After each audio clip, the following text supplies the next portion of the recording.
Bonjour à tous et à toutes et bienvenue à notre entretien avec Madame Rita Therrien, le parcours technologique d'une aînée. Mon nom est Éric Therrien et je suis concepteur de ressources pour l'école virtuelle au CSAP et je suis présentement à Edmundston, Nouveau-Brunswick pendant les vacances de Noël. Je vais maintenant vous présenter la biographie de ma mère. Rita Therrien est née à Saint-Jacques, village près d'Edmundston, Nouveau-Brunswick, le 14 octobre 1932. Elle grandit dans une famille de 12 enfants où elle a 7 sœurs et 4 frères, dont son père s'appelait Régis Saint-Onge et Yvonne Raymond. Elle a été élevée sur la ferme. Elle s'est mariée en 1953 avec Doris Therrien et elle eut 3 enfants. Nicole en 1954, Jacques en 1958 et Éric en 1969. Elle a eu 6 petits-enfants, de Nicole et Guy, Isabelle et Hélène Descaries, de Jacques et Gaétane Rioux, Luc et Pierre Therrien, et de Éric et Josette Lausier, Alex et Amélie Therrien. Elle a 5 arrière-petits-enfants, d'Isabelle, Ella et Jasmine McKenzie, d'Hélène, Miles et Owen Collingwood, et notre toute dernière, Chloé Therrien, fille de Luc Therrien. Elle a célébré 62 ans de mariage. Doris nous a quittés depuis 2015 et pour le moment, elle vit seule dans sa maison à Edmundston. Elle a eu la chance de vivre beaucoup de changements technologiques depuis les dernières décennies. Je vais maintenant commencer nos questions d'entretien. Peux-tu nous expliquer les moments marquants de ton évolution technologique? Bonjour à tous. Je vous partage mon enfance de 1932 à 1940. Alors, j'ai été élevée sur une ferme, j'ai tiré des vaches, j'ai aidé mon père à faire le foin, beaucoup de travail manuel. Mon père n'avait pas d'automobile et dans la maison, pas de téléphone et pas de toilette dans la maison non plus. De 1940 à 1950, j'avais de 9 à 18 ans.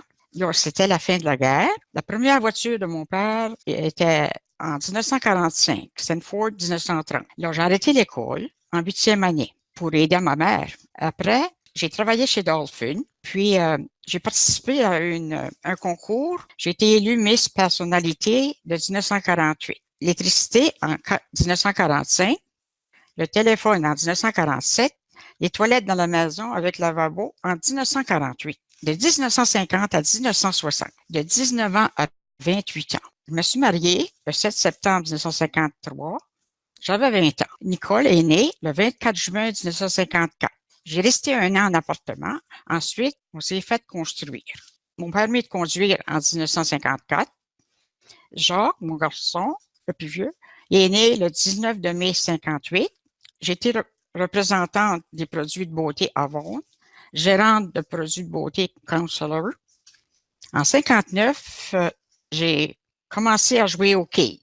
Et en 1957, on a acheté un chalet au lac Caron. Là, on a eu le téléphone, l'électricité, l'eau chaude et en plus la télévision Sylvania. De 1960 à 1970, j'avais 29 ans à 38 ans. C'est mon premier vol d'avion. On a fait un voyage aux Bahamas, notre premier voyage. J'étais mère au foyer. Le divertissement, on faisait de la motoneige. J'ai rentré la fille d'Isabelle dans une équipe et on jouait au quai. Alors, en 69, j'ai eu mon dernier garçon, Éric, aîné. Il y a eu un événement qui nous a tout surpris, la visite de la Lune, Monsieur Armstrong. De 1970 à 1980, j'avais 39 à 48 ans. Nous sommes allés à Porto Rico, à Hawaii, puis mon mari s'occupait beaucoup de Super 8. Il avait un faible pour faire de la photographie. Et puis, on avait le micro-ondes en 1979. En 1980 à 1990, j'avais 49 ans à 58 ans. Nous sommes allés en République dominicaine, en Floride plusieurs fois.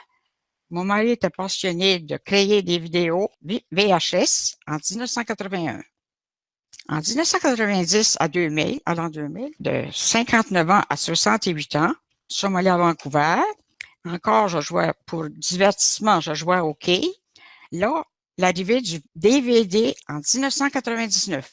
De l'an 2000 à 2010, j'avais 69 ans à 78 ans. Notre premier ordinateur en 2005. j'ai été faire un cours au collège communautaire. L'Internet à la maison en 2005. J'avais beau de faire des courriels, Skype, puis on jouait les oui, OK en 2008, à la télévision. En 2010 à 2017, de 78 à 85 ans, je n'utilisais pas beaucoup mon ordinateur. J'avais eu une tablette, iPad. Alors, je faisais beaucoup de courriers, des photos, FaceTime. J'appréciais beaucoup le FaceTime parce qu'on pouvait avoir nos arrière-petits-enfants qui sont éloignés. Et puis, moi, c'était mon plaisir. Alors, après ça, le Facebook. Puis, il y a beaucoup de beaux jeux solitaires pour passer nos journées. Il y avait Stag, Mahjong. Pour passer mon temps aussi, j'écoute beaucoup de télévision, surtout à Radio-Canada, les nouvelles. Ça passe mon temps parce que je suis seule. Pourquoi n'as-tu pas de téléphone cellulaire intelligent? J'ai toujours pensé que je n'avais pas de besoin. Je peux faire tout ce que je veux avec mon iPad. Quel conseil donnerais-tu à quelqu'un qui n'utilise pas l'Internet en 2017? Bien, personnellement, ça me permet d'avoir un meilleur contact avec ma famille. Alors, je vous conseille de l'essayer, car je crois que cela va changer vos vies. Merci, Mom, de nous partager ton cheminement technologique à travers le temps. Je suis vraiment fier de toi que tu as pris l'initiative de te brancher à l'Internet et de découvrir le monde des informations et des communications. Tu es une femme exemplaire de ta génération car tu as su t'adapter aux changements de notre société qui évolue constamment. Merci, je t'aime et à plus tard. Ben moi aussi, je t'aime. J'ai accepté de commencer l'Internet. C'est sûr que c'est de ta faute parce que tu t'en allais en Égypte pour 2 ans. Tu allais enseigner à l'Égypte. Alors, je pouvais te voir de temps en temps, toi et ta famille. Alors, j'ai apprécié beaucoup d'avoir appris sur l'Internet. Merci beaucoup, mon beau-fils.